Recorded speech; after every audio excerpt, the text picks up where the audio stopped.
বৈষ্ণবের আগমন হয়েছি, কত মাতা তার কন্যার চরণ ধরে কাঁদে। তাদের আত্মস্মৃতি জ্ঞান বলতে জগতে কিছু থাকে না। ভগবান বলছে, গো আমি তো এটাই দেখতে চাই এই কলিহত জগতের মাঝে যে ভক্ত কাঁদো, কৃষ্ণ বলে কাঁদো, গৌর বলে কাঁদো, তারা তাদের পুত্রের চরণ ধরে কাঁদো। আমি যে এটাই চাই, তারা কৃষ্ণ বলে গৌর বলে কাঁদো। কেননা জগতে যে কৃষ্ণ বলে কাঁদতে পেরেছে সেই তো আমার গোবিন্দের চরণখানা পেয়েছে। আর যে জীবনে কখনো কোনোদিন কৃষ্ণ বলে কাঁদতে পারেনি সে কখনো কোনোদিন আমার গোবিন্দের দেখা পাবে না। কেননা শাস্ত্রী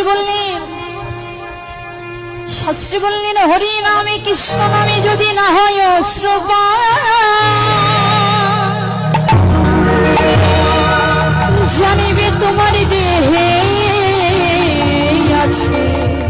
হরিনাম কৃষ্ণ নামে শ্রবণ করে যদি তোমার দুফুটো নয়নের অশ্রু না ঝরে, জানতে হবে তোমার ভিতরে কোটি কোটি জন্মের অপরাধ আছে। এর জন্য আমার এই পাষাণী হৃদয়টি কৃষ্ণ বলে গৌর বলে কাঁদছে না।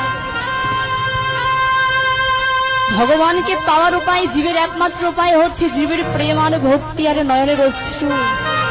ভগবান বললেন, ওগো